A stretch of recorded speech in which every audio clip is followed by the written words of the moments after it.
Hello everyone, कैसे हैं आप सभी लोग। अब तक आपने 4 लेक्चर देख लिया है जो आपका ये पेड कोर्स चल रहा है यूजीसी नेट पेपर 1 का। ठीक, और इसमें हमने अब तक 4 लेक्चरों में आपका जो ध्वनि प्रदूषण वगैरह थे उसको कंप्लीट किया, प्राकृतिक ऊर्जा के स्रोतों को देखा गया, ठीक, और ई अपशिष्ट को देखा गया। और अब इस वाले पार्ट में यानी कि लेक्चर नंबर 5 में इसमें हम लोग देखेंगे जो आपका कल हमने बात किया था कि अपशिष्ट में कल काफ़ी लंबा वीडियो हो जाता तो इस वजह से हमने रोक रखा था। ठीक, तो इसमें हमने ठोस को देखेंगे हम लोग, ठोस अपशिष्ट को, तरल को, बायोमेडिकल को। ठीक, ठोस के अंतर्गत जो आपका ये तरल है यानी कि जो लिक्विड है, जैसे आपका घरेलू क्षेत्रों से या घरों में आप जो है अपशिष्ट का यूज करते हैं। अपशिष्ट यानी कि जो आपके जैसे डिटर्जेंट वगैरह हो गए या जो आप सोप इस्तेमाल करते हैं, ठीक, नहाने के लिए या कपड़े धोने के लिए डिटर्जेंट हो गया, तो ये सभी क्या होते हैं कि नदी नालों के माध्यम से, यानी कि जो आपके घरों में नाले बनाए जाते हैं, नालियाँ, उसके माध्यम से बड़े नालों से नदियों में आ जाती हैं, नदियों से समुद्रों में आ जाती हैं, तो ये क्या होते हैं, तरल अपशिष्ट होते हैं। साथ ही साथ जो औद्योगिक क्षेत्रों से निकाले जाते हैं अवशिष्ट, ठीक, इसको हमने प्रदूषण में आपका कराया है, जल प्रदूषण। ठीक, तो जल प्रदूषण का जो यूट्यूब पे वीडियो वो सभी के लिए ओपन था, ठीक, लेकिन यहाँ पे जो स्पेशली आप लोगों के लिए बनाए जा रहे हैं तो जल प्रदूषण का वहाँ से आप लोग देख लीजिएगा, नोट्स में मैं ये मेंशन किया हूँ। ठीक, बायोमेडिकल की बात कर लें तो बायोमेडिकल जो होता है ये आपका जैसे जो मेडिकल फील्ड में यूज होते हैं जो भी मटेरियल, मान लीजिए जो वहाँ पे सिरिंजी वगैरह जो होती है यानी कि, और बॉटल वगैरह जो यूज होते हैं, ये सभी आपका जो बायोमेडिकल के डिग्रेडेबल हैं या जो बायोमेडिकल के अपशिष्ट हैं ये सभी आते हैं। ठीक, उसमें जो आपका प्राथमिक उपचार किए जाते हैं उसमें ढेर सारे मटेरियल, वेस्ट मटेरियल निकलते हैं। ठीक, तो ये सभी बायोमेडिकल क्षेत्र के मटेरियल होते हैं। ये आपका परीक्षा के दृष्टि से उतना इम्पोर्टेंट नहीं है, कभी भी इस पे प्रश्न आपका पूछा नहीं गया है, फिर भी एग्ज़ाम यहाँ पे आपके सिलेबस में दिया गया, इसलिए इसके बारे में जिक्र करना ज़रूरी है कि इन फ्यूचर में हो सकता है पूछा जाए। तो चलिए हम लोग ठोस को देखेंगे इसमें। और एक बात हमने और आपसे किया था कि यहाँ पे जो आपका जलवायु परिवर्तन संबंधी राष्ट्रीय कार्य योजना यानी कि भारत की जो कार्य योजनाएँ हैं ये 8 है राष्ट्रीय कार्य योजना, तो इसको भी इसी में देखेंगे। साथ ही साथ हम लोग देखेंगे मिलेनियम विकास, ठीक, यानी कि सहस्राब्दी विकास जिसे कहते हैं। हमने आपसे बोला था कि आप जो इसका सिलेबस है उसको इंग्लिश में भी देख लीजिएगा। जिन लोगों ने इंग्लिश में सिलेबस नहीं देखा है आप हमको पर्सनली मैसेज कर लीजिएगा, हम आपको इंग्लिश में सिलेबस भेज देंगे, पेपर 1 का भी और पेपर 2 का भी। ठीक, क्योंकि दोनों का सिलेबस आप एक बार नोट डाउन कर लीजिएगा, तो इससे कई चीज़ें जो आपका इंग्लिश में आपको खुद नहीं समझ में आ रही थी, वो इंग्लिश में या हिंदी में नहीं समझ में आ रही थी, तो इंग्लिश वाला देखने पे वो काफ़ी क्लियर आपको हो जाएगा। ठीक, सबसे पहली बात यही आपके लिए महत्वपूर्ण है कि आपको सिलेबस रटा होना चाहिए। चलिए यहाँ से हम लोग स्टार्ट करते हैं। मिलेनियम विकास की चर्चा करेंगे, राष्ट्रीय कार्य योजना में जो 8 हैं, ठीक, 8 योजनाएं हैं, इसको देखेंगे। उसके बाद आपका अपशिष्टों की चर्चा कर लेते हैं, ठोस अपशिष्ट की, इसकी पूरा डिटेल में जाएंगे। ठीक, और साथ ही साथ यहाँ पे हम लोग देखेंगे कि एक अलग से टॉपिक हम यहाँ पे इंक्लूड किए हैं, आपका एक पत्रिका में हमको मिल गया तो लगा कि आप सभी के लिए यूजफुल होगा। ठीक, तो उसमें ये दिया था कि भारतीय संविधान में पर्यावरण से संबंधी जो अनुच्छेद हैं, ठीक, ये आपके जो जैसे आप किसी भी स्टेट के, मान लीजिए टेट का एग्ज़ाम देने जा रहे हैं, सीटेट देने जा रहे हैं, ठीक, या अन्य कोई परीक्षाएं देने जा रहे हैं, देखिए पर्यावरण की भूमिका हर एक परीक्षाओं में है। यहाँ पे जो भी आपको सिलेबस में बताया गया है, आप कोई भी एग्ज़ाम दीजिएगा वहाँ पे मान के चलिए कि आपका पूरा ये वहाँ पे मिलेगा। ठीक, तो टेट सीटेट हो गया या जो भी आप रीट वगैरह का एग्ज़ाम देने जा रहे हैं या ग्रेड 1 का देने जा रहे हैं, तो सभी के लिए इम्पोर्टेंट है ये पर्यावरण। ठीक, तो इसलिए यहाँ पे उसको भी हम इंक्लूड कर दिए हैं ताकि आपको अलग से पढ़ने की ज़रूरत ना पड़े। तो यहाँ पे देखिए कि जो जलवायु परिवर्तन पे 8 कार्य योजनाएँ हैं, ये आपका प्रश्न जून जून वाले पेपर में भी पूछा था 10 सेट जो होता है, अब जब से ऑनलाइन हुआ है तो जून में आपका लगभग 3 सेट में यही सेम प्रश्न पूछा था कि कौन सा जो है राष्ट्रीय परियोजना का, जो राष्ट्रीय जलवायु परिवर्तन परियोजना है उसका भाग नहीं है। तो ध्यान रखिएगा, इसके 8 राष्ट्रीय मिशन हैं जलवायु परिवर्तन पर। अब कौन कौन से हैं ये भी देख लीजिए, अभी आगे डिटेल हम इसको बताएंगे। नेशनल सोलर मिशन यानी राष्ट्रीय सौर मिशन, राष्ट्रीय संवर्धित ऊर्जा दक्षता मिशन, ठीक, राष्ट्रीय सतत पर्यावास मिशन यानी कि सस्टेनेबल हैबिटेट, राष्ट्रीय जल मिशन नेशनल वाटर मिशन, राष्ट्रीय हिमालयी पारितंत्र परिरक्षण मिशन, राष्ट्रीय हरित भारत मिशन यानी national mission for green India, सतत कृषि मिशन यानी national mission for sustainable agriculture, और अगला है आपका राष्ट्रीय जलवायु परिवर्तक रणनीतिक ज्ञान mission, national mission for on strategic knowledge for climate change. ठीक, आगे डिटेल्ड में दिया गया है सभी का। अब ये कब से चालू हुआ ये भी देखते हुए चलते हैं। ये आपका चालू हुआ था 2008 में, जून 2008 में, ठीक। भारत सरकार ने राष्ट्रीय जलवायु परिवर्तन कार्य योजना की घोषणा की थी और इसके तहत जो है 8 मिशन क्रियान्वयन किए गए। यही मिशन आपके पूछे जाते हैं। राष्ट्रीय सौर मिशन, इसमें देखिए कि आपके लिए महत्वपूर्ण है कि नवीकरणीय ऊर्जा स्रोतों का जो आपका वर्ष 2022 तक 175 गीगावाट रखा गया है इसकी क्षमता, ठीक, जिसमें 100 गीगावाट सौर ऊर्जा क्षमता रखा गया। इसको ध्यान रखिएगा। ये जून वाले में प्रश्न पूछा था कि जो छतों पे सोलर एनर्जी लगाई जाएगी, जो पैनल लगाए जाएंगे, तो इसमें इसकी क्षमता कितनी रखी गई, तो आपका यही 100 गीगावाट, इसको ध्यान रखिएगा। 175 में 100 अकेले इसी के पास है। नेक्स्ट है राष्ट्रीय वर्धित ऊर्जा दक्षता मिशन। तो इसका उद्देश्य ये था कि ऊर्जा दक्षता के लिए बाजार को मजबूत करना, ठीक, और इसके अधीन भी 4 पहलें की गई थी। एक पहल थी परफॉर्म, सचीव एंड ट्रेड यानी PAT, perform, achieve and trade. दूसरा था ऊर्जा दक्षता वित्तीयन मंच यानी कि EEF, ऊर्जा दक्षता के लिए बाजार परिवर्तन MTEE, और ऊर्जा कुशल आर्थिक विकास फ्रेमवर्क यानी कि FEED। राष्ट्रीय सतत पर्यावास मिशन, तीसरा जो मिशन था इसके अंतर्गत राष्ट्रीय सतत पर्यावास मिशन रहा है। इसमें क्या था कि केंद्रीय आवास या शहरी मामलों के मंत्रालय के तहत योजना, ये भी याद रखिएगा किस मंत्रालय की योजना है, तो ये आपका विद्युत मंत्रालय की है। सतत पर्यावास मिशन ये आपका केंद्रीय आवास शहरी विकास मंत्रालय की है।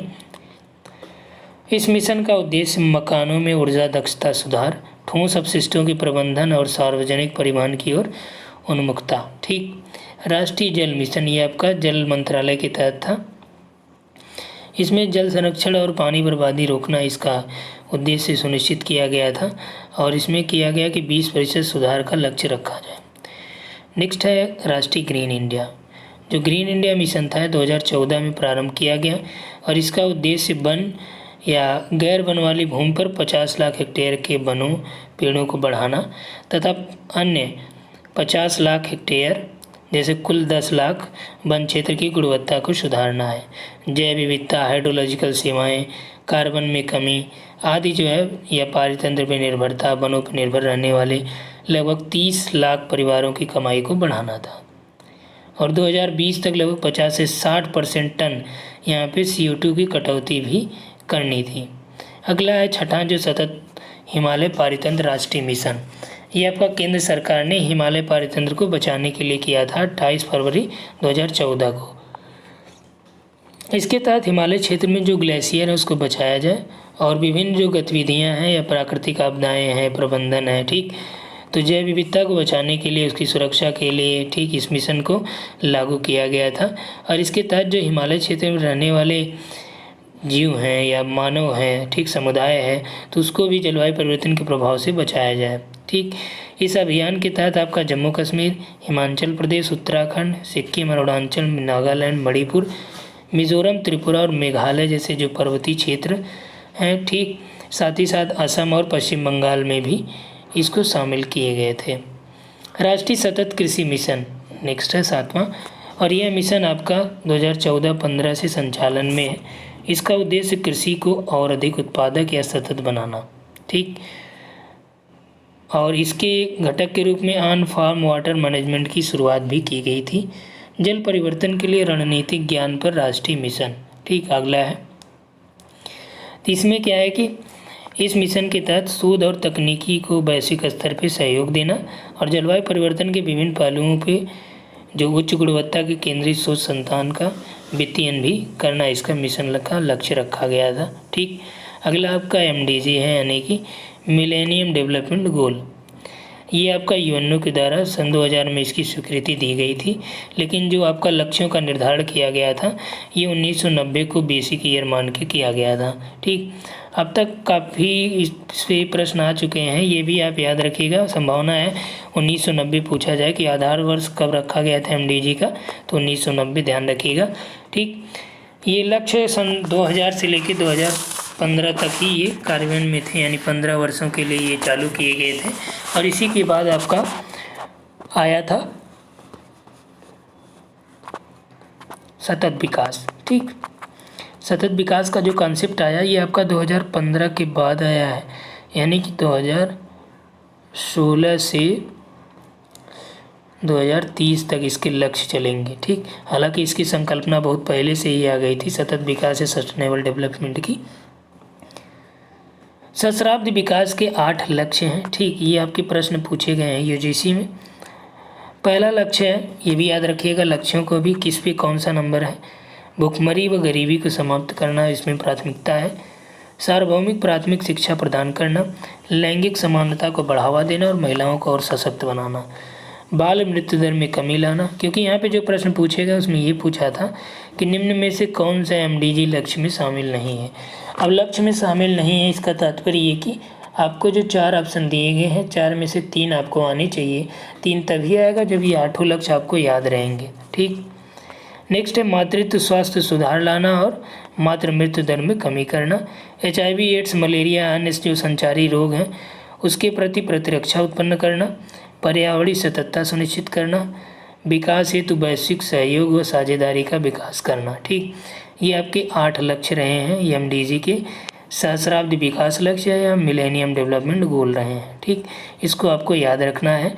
यहाँ पे जो प्रश्न अभी पूछे गए थे जून में वो ये पूछे थे, ठीक। दिसंबर में भी इससे प्रश्न आए हैं कई सेटों में। नेक्स्ट हम लोग आते हैं अब टॉपिक पे, ठोस अपशिष्ट प्रदूषण। ये भी काफ़ी इम्पोर्टेंट टॉपिक है, ठीक। हालांकि इससे प्रश्न नहीं पूछा गया है, लेकिन महत्वपूर्ण इसलिए है कि आपका फर्स्ट जो सेकंड पेपर ज्योग्राफी है उसमें भी यहाँ से जो है प्रश्न बनाए जाते हैं, ठीक। ठोस अपशिष्ट या सॉलिड वेस्ट पॉल्यूशन। तो सबसे पहले हम लोग जानते हैं कि सॉलिड वेस्ट पॉल्यूशन क्या होता है, वेस्ट पॉल्यूशन क्या होता है। सॉलिड यानी कि ठोस, ठीक।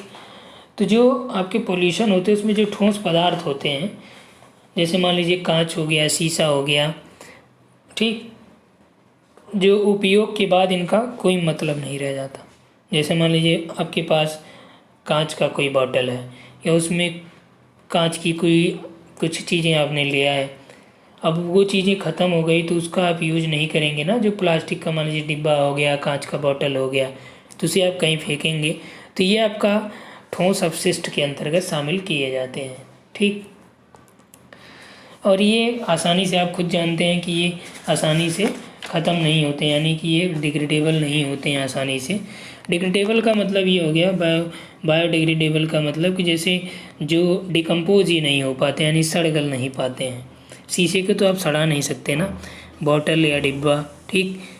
भले ये सभी पुराने हो जाते हैं धीरे धीरे, लेकिन ये सड़ते नहीं हैं, ये डिकम्पोज भी नहीं होते हैं। तो इसको ध्यान रखिएगा। प्रश्न पूछा गया है कि निम्न में कौन सा बायोडिग्रेडेबल है, ठीक, सॉरी बायोडिग्रेडेबल नहीं है पूछा गया था। तो यहाँ पे आपका जो ठोस अपशिष्ट है ये बायोडिग्रेडेबल नहीं होते, डिकम्पोज नहीं होते, ठीक। ये जो अपने यहाँ एक मानसिकता बन गई है उपभोक्तावादी शैली, जीवन शैली के कारण, कि लोग क्या करते हैं, कुछ भी ले आए, यूज किया, फेंक दिया, यानी यूज एंड थ्रो कल्चर जो है विकसित हो गई है, ठीक। अपघटन के आधार पर इसका वर्गीकरण इन रूपों में किया जाता है कि जैव निम्नीकरण और पुनर्चक्रीय, ठीक, पुनर्चक्रणीय, यानी कि ये बायोडिग्रेडेबल, ये आपका रिसाइकेलेबल, ये आपका नॉन बायोडिग्रेडेबल। ठीक, आगे हम लोग इसके बारे में देखेंगे। अब कुछ जो अपशिष्ट, ठोस अपशिष्ट हैं, उसके प्रदूषण की क्या वजह है या क्या कारक हैं। एक आपका तीव्र औद्योगिकरण है, ठीक, इसके बारे में आप जानते हैं, कई बार डिस्कस हो चुका है। नगरीकरण भी हो चुका है, इसकी वजह से भी जो आपके ठोस अपशिष्ट निकलते हैं नगरों से, ठीक, जीवन पद्धतियों में लोगों के परिवर्तन की वजह से भी होता है, या जो सरकारी नीतियां हैं उसमें कमी की वजह से होता है। साथ ही साथ जनसंख्या बढ़ोतरी का कारण भी प्रमुख है और लोगों की जागरूकता में कमी रहती है कि इसको क्या करें जो ठोस अपशिष्ट होते हैं। ठीक, अक्सर आप देखते होंगे स्वच्छ भारत अभियान के बाद जो है कूड़े कचरों को भी अलग करने का प्लान किया गया और गीले कचरे के लिए अलग डिब्बा, कूड़े के लिए अलग डिब्बा, कांच वगैरह के लिए आपको एक आध अलग वो सेव करके रखना है। ठीक, नेक्स्ट है ये सभी जो कारक हैं इसके। अब देख लेते हैं प्रकारों की बात करें तो प्रकारों में 4 प्रकार हैं। ये आपका शहरी अपशिष्ट है, औद्योगिक अपशिष्ट है, कृषि जनित है और व्यावसायिक है। ठीक, शहरी की बात करें तो शहरी में आपका 2 टाइप का होता है, एक आपका डिग्रेडेबल, एक नॉन डिग्रेडेबल। ठीक, डिग्रेडेबल में आपका जो खाद्य पदार्थ हैं, कागज़ हो गया, मानव मल हो गया, ये सभी आपके डिग्रेडेबल के अंतर्गत शामिल होते हैं। जबकि आपका जो नॉन डिग्रेडेबल है, कांच हो गया, प्लास्टिक, पॉलीथीन हो गया, ये सभी आपका नॉन डिग्रेडेबल के अंतर्गत आते हैं। ठीक, औद्योगिक निर्माण की बात करें तो इसमें आपका जो निर्माण उद्योग हो गया, धातु कर्म उद्योग हो गया, इसकी वजह से, खनन प्रक्रिया की वजह से, या कागज़ व लुगदी बनाते समय, ठीक, पेट्रोल उद्योग या फिर वस्त्र उद्योग या रसायन उद्योग, आज सभी की वजह से भी ये सभी आपका जो औद्योगिक रूप से अपशिष्ट हैं। ठीक, कृषि जनित अपशिष्ट में चारा हो गया, गोबर हो गया, भूसा हो गया, घरेलू कचरा हो गया। व्यावसायिक अपशिष्ट में आपका रासायनिक अपशिष्ट हो गया। देखिए यहाँ पे बायोमेडिकल जो अपशिष्ट हैं व्यावसायिक में आ जाते हैं, चिकित्सा अपशिष्ट हो गया। ठीक, तो ये सभी आपके उसके प्रकार हैं अपशिष्टों में और इसको किस तरह से शामिल किया जाना चाहिए। अब इसके प्रभाव की बात करें कि आखिर ठोस की बात हम क्यों करते हैं, क्योंकि ये हमारे ऊपर कुछ न कुछ बैड इफेक्ट भी डालता होगा, इसलिए हम लोग इसका अध्ययन करते हैं। पहला हम लोग जानते हैं कि मानव स्वास्थ्य पे क्या प्रभाव पड़ेगा।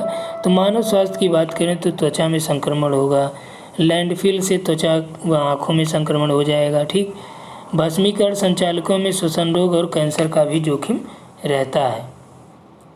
साथ ही साथ जो दूषित वातावरण की वजह से हैजा, पीलिया, बुखार, डेंगू, ठीक, विभिन्न प्रकार के रोग हो सकते हैं। पर्यावरण पर प्रभाव की बात करें तो पर्यावरण में निक्षालन प्रक्रिया के द्वारा यहाँ पे जो ठोस अपशिष्ट हैं भूजल में को दूषित करेंगे। निक्षालन यानी लीचिंग प्रक्रिया के द्वारा जल क्या होता है, धीरे धीरे रिस के एक संस्तर में फिर इसी तरह से नीचे जाता है तो भूजल को दूषित करता है। वायु, जल और मृदा तीनों का प्रदूषण होता है, आप जानते हैं कि ठोस अपशिष्ट की वजह से। ठीक, और जो अपशिष्ट होते हैं ठोस वाले, ये क्या करते हैं, जहाँ पे सड़ते गलते हैं वहाँ पे आपका सड़ने गलने की वजह से अमोनिया हो गया और मीथेन हो गया, इनका भी सिक्रेशन होता रहता है। ठीक, और इसमें बायो एक्यूमुलेशन भी पाया जाता है, जैव संचयन भी पाया जाता है, यानी कि जो पोषक तत्व हैं या जो आपके तत्व हैं, रासायनिक तत्व हैं, सभी का पौधों या मानव या आदि जीवों के अंदर इनके संचयन भी धीरे धीरे होता रहता है, यानी एक्यूमुलेशन होता रहता है। नेक्स्ट है विभिन्न जीवों व पारितंत्र पर प्रभाव। जो अन्य जीव हैं या पारितंत्र पर क्या प्रभाव पड़ता है, जैसे मान लीजिए आपका पारा हो गया। पारा जब नदी के स्रोत में मिल जाएगा, जल स्रोत में, तो इससे क्या होगा कि वहाँ की मछलियाँ वगैरह मर जाती हैं। ठीक, जल और मृदा प्रदूषण भी इसके द्वारा होता है। साथ ही साथ जल मृदा प्रदूषण जब होगा तो क्या होगा, जैव विविधता में कमी आ जाएगी। ठीक, लाभदायक और सूक्ष्म जीव भी इसके द्वारा नष्ट हो जाते हैं। राइट, नेक्स्ट आते हैं, कुछ रिपोर्ट की चर्चा करते हैं।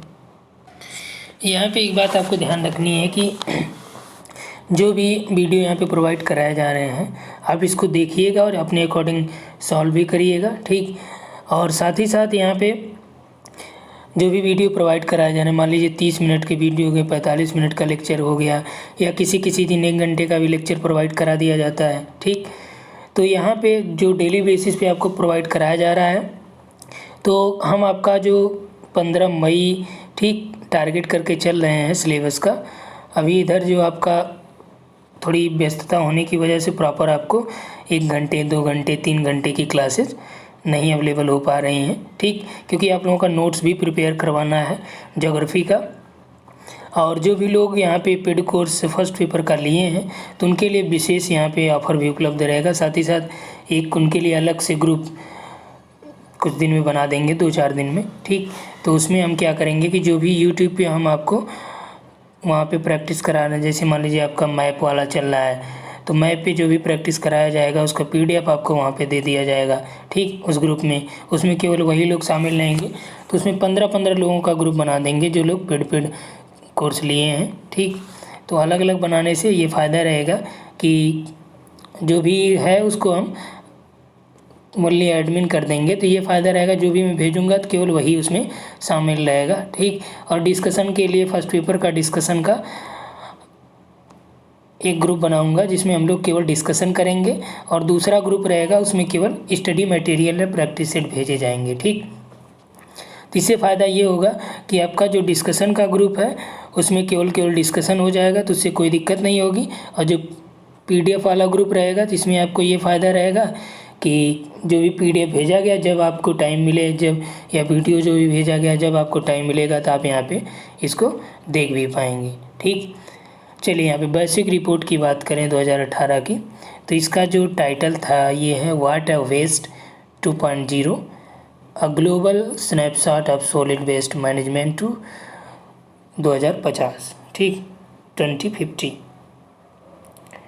इसके अनुसार विश्व में प्रतिवर्ष लगभग 2.01 अरब टन नगर पालिका से ठोस अपशिष्ट उत्पन्न किया जा रहा है, ठीक, जिसमें लगभग 33% अपशिष्ट को सुरक्षित निपटान किया जा रहा है, ठीक।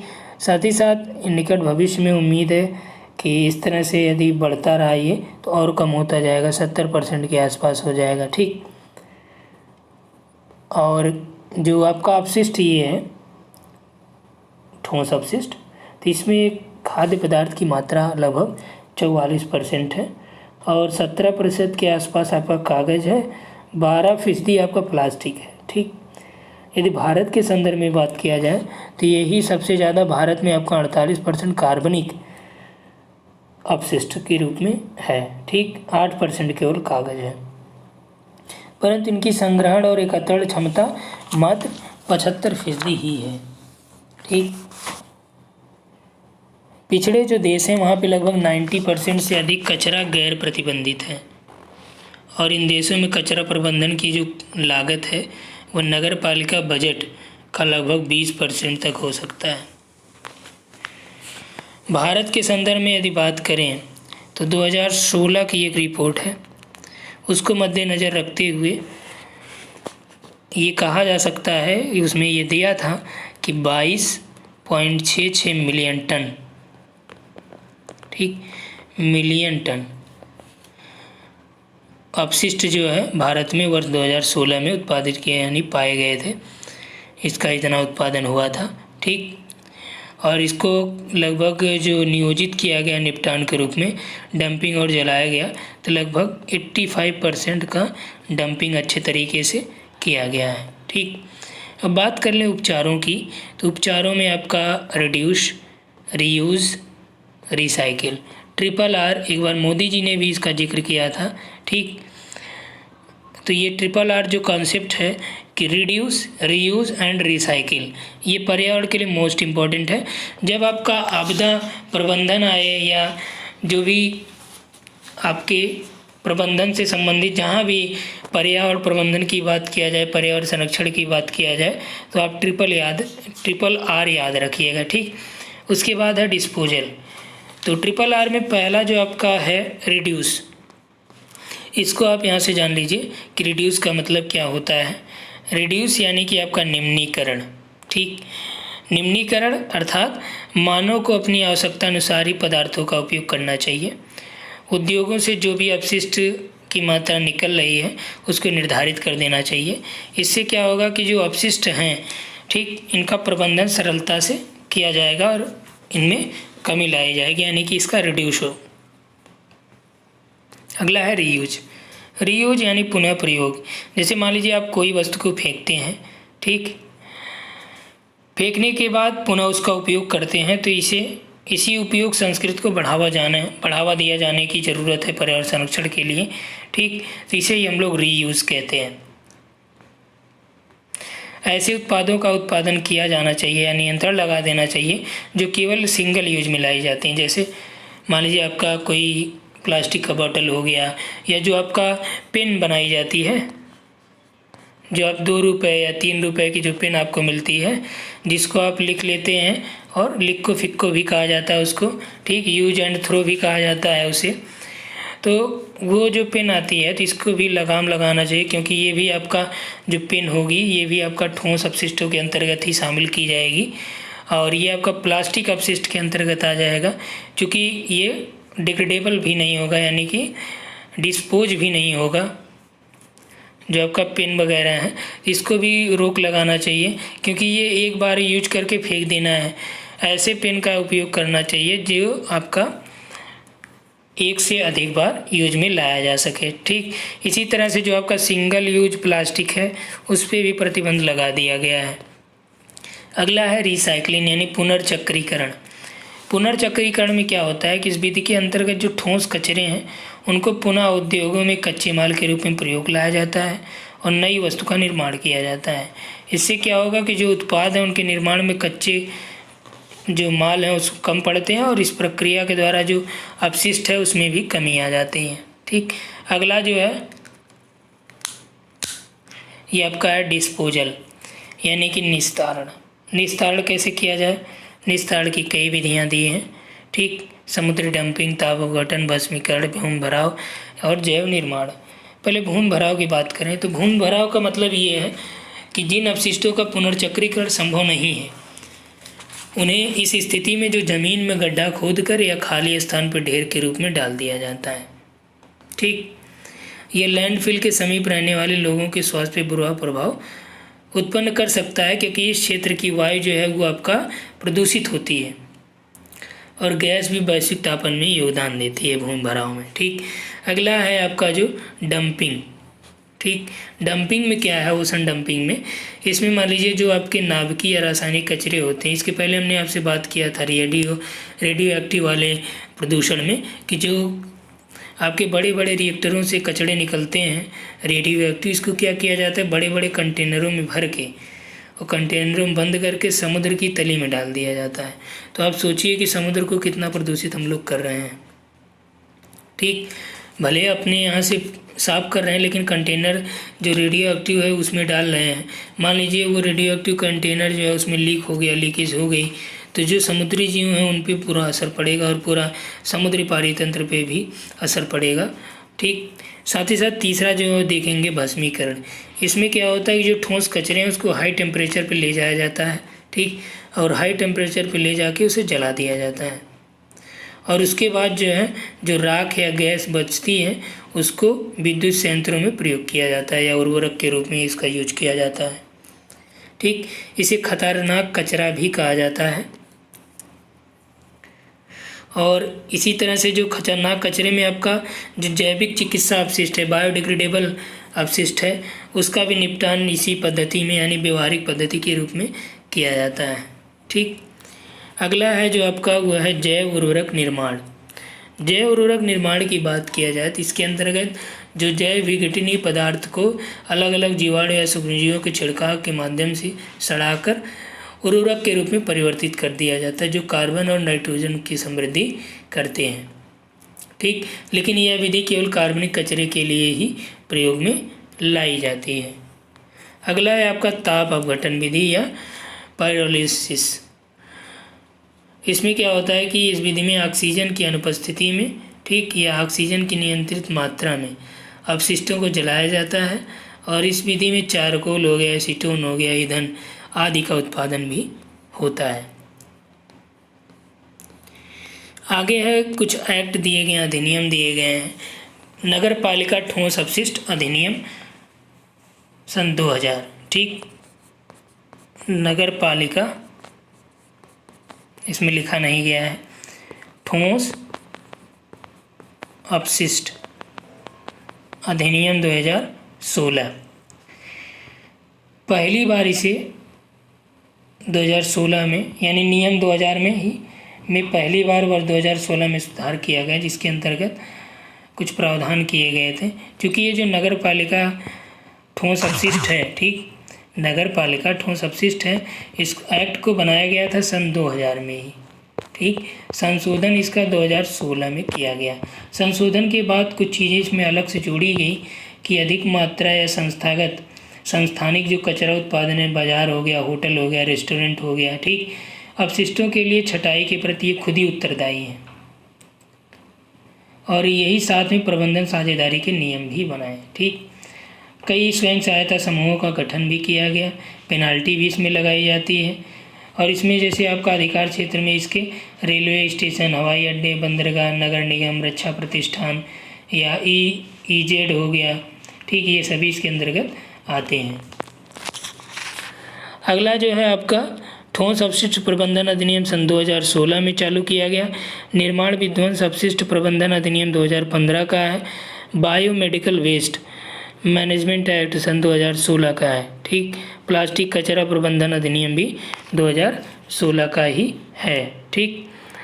अब यहाँ पे देखिए, हमने आपसे बोला था कि जो आपका भारतीय संविधान में पर्यावरण संबंधी प्रावधान है उसको भी देखेंगे। तो पर्यावरण संबंधी प्रावधान मूल अधिकारों से शुरू होता है, मूल कर्तव्यों तक जाता है। मूल अधिकार में बात करें तो इसमें मूल अधिकार यानी प्रत्येक व्यक्ति का अपना एक मूल अधिकार होता है जो भारतीय संविधान द्वारा प्रदत्त किया गया है। यदि उसके मूल अधिकार वायलेट होते हैं तो वो सुप्रीम कोर्ट जा सकता है अपने मूल अधिकारों का संरक्षण पाने के लिए। आर्टिकल 32 में ये डॉक्टर अंबेडकर जी ने इसे संविधान की भी आत्मा की संज्ञा दी थी, अनुच्छेद 32 को, क्योंकि ये आपका संवैधानिक उपचारों का अधिकार है, ठीक। तो यहाँ पे देखते हैं कि 19 का 1 का ए जो सेक्शन है, इसमें शांति का अधिकार है, राइट टू पीस जो माना गया है। इसमें ध्वनि प्रदूषण के विरुद्ध एक संवैधानिक प्रावधान है, ठीक। कल वाले वीडियो में जो हमने बताया था, परसों वाले में, उसमें भी आपको हम चर्चा किए थे कि जो ध्वनि प्रदूषण है ये आपका जीवन के अधिकार के तहत है और ये शांति का अधिकार भी है, राइट टू पीस भी है। इसके खिलाफ आप जो है कोई भी यदि आप ध्वनि प्रदूषण कर रहा है तो उसके खिलाफ आप FIR दर्ज करा सकते हैं, ठीक। हालांकि कराइएगा मत। और इस समय वैसे भी लॉकडाउन चल रहा है तो बहुत ज़्यादा परेशानी में भी आप पड़ सकते हैं। बहुत ज़्यादा जब हद से बाहर हो तो नॉर्मली जो है बात कर लीजिएगा, ठीक। इसी प्रकार जो उच्चतम न्यायालय ने अनुच्छेद 21 में उल्लेखित प्राण और दैहिक स्वतंत्रता के अधिकार की बात की थी, तो वहाँ पे आपको जीवन रक्षा का अधिकार, स्वास्थ्य अधिकार, स्वच्छ पर्यावरण यानी प्रदूषित रहित जल और वायु में जीने का अधिकार, शोर या प्रदूषण से मुक्ति का अधिकार आदि को इसमें सम्मिलित किया गया है, ठीक। नीति से तत्वों में भी इसका प्रावधान है 48 का ए में। इसमें राज्य पर्यावरण संरक्षण, संवर्धन, वन और वन्यजीवों की रक्षा का प्रयास करेगा, ठीक। मूल कर्तव्य में आपका जो है 51 का क में है, इसमें ये उल्लेख किया गया कि मौलिक कर्तव्य के अंतर्गत 7वें कर्तव्य के रूप में प्राकृतिक पर्यावरण, जिसके अंतर्गत वन है, झील है, नदी है, वन्यजीव है, सम्मिलित किए जाते हैं, ठीक। इनकी रक्षा करना, संवर्धन करना और प्राणी मात्र के प्रति दया भाव रखना प्रत्येक नागरिक का कर्तव्य है। मौलिक कर्तव्य यानी ये हम लोगों का कर्तव्य, एक ड्यूटी बनती है कि हम लोगों को ये करना चाहिए। जबकि जो आपका राज्य का नीति निर्देशक तत्व है, ये राज्यों को अधिकार देता है कि ये राज्यों को करना चाहिए, ठीक। इसके यदि राज्य नहीं करता है तो आप कुछ कर भी नहीं सकते हैं, क्योंकि ये राज्यों का अपना एकाधिकार माना जाता है। जबकि मूलाधिकार का कोई आपका हनन हो रहा है तो आप इसके लिए उच्चतम न्यायालय जा सकते हैं, ठीक। तो इतना क्लियर हुआ। तो इस वीडियो में हमने जो आपको क्लियर कराया वो आपका जलवायु संबंधी राष्ट्रीय कार्य योजना हो गई, ठीक। और आपका जो अपशिष्ट वाला हो गया क्लियर, ठीक। अब इसमें कोई बचा है टॉपिक? इस वाले में कोई टॉपिक नहीं है, ठीक। और इस वाला का भी टॉपिक हमने करा दिया है, ये भी टॉपिक आपका इस वीडियो में हो गया, ठीक। और ये भी ये जो आपका मानव स्वास्थ्य पे प्रदूषकों का प्रभाव हो चुका है, लेकिन हम आपको अलग से एक बार और ये बता देंगे या नोट्स में हम आपको ये मेंशन कर देंगे, ठीक, अलग से स्पेशली, क्योंकि ये कई बार यहाँ से प्रश्न पूछे गए हैं इसलिए। और ये भी हमने आपको क्लियर कर दिया है पूरा। वन का बचा था तो वन के आंकड़े हम आपको अलग से देंगे। जो आपका 2019 का आंकड़ा आया है ये दिसंबर में आया था और लेटेस्ट आंकड़ा है, ठीक। इसमें पूरा वनों का आंकड़ा हम आपको दे देंगे वन सर्वेक्षण विभाग का। ठीक, और अंतर्राष्ट्रीय प्रयास और समझौते आपने एक वीडियो में कराया, ये मैंने नोट्स में भी ये है। मॉन्ट्रियल प्रोटोकॉल, रियो सम्मेलन, ये वाला नहीं कराया, इसको कराना है, जैव विविधता सम्मेलन। ठीक, क्योटो प्रोटोकॉल हो चुका है, पेरिस हो चुका है, अंतर्राष्ट्रीय सौर संधि आपका ऊर्जा के साथ हमने कराया है। ठीक, पहला वीडियो भी ये था पेड कोर्स का। तो यानी कि अब इस यूनिट में केवल बचा है जैव विविधता का सम्मेलन। ठीक, और इसमें जो जो एक्स्ट्रा चीज़ें हैं हम देख लेंगे कि प्रीवियस ईयर में और क्या चीज़ें एक्स्ट्रा पूछी गई हैं जो सिलेबस में नहीं है, तो उसके अकॉर्डिंग फिर हम आपको अगले वाले नेक्स्ट डे में वीडियो बना देंगे। नेक्स्ट डे हम कोशिश यही करेंगे जैव विविधता सम्मेलन और मानव स्वास्थ्य पे प्रदूषकों का प्रभाव। ठीक, ये दोनों करा देते हैं तो आपका पूरा ये यूनिट कंप्लीट हो जाएगा। उसके बाद इस यूनिट को आप लोग सॉल्व करिएगा। ठीक, सॉल्व करके फिर एक दिन जो है हम लोग इसका डिस्कशन करेंगे। इसके बाद हम लोग यूनिट 1 टीचिंग वाला चालू करेंगे। ठीक, तो इस वीडियो में इतना ही, धन्यवाद।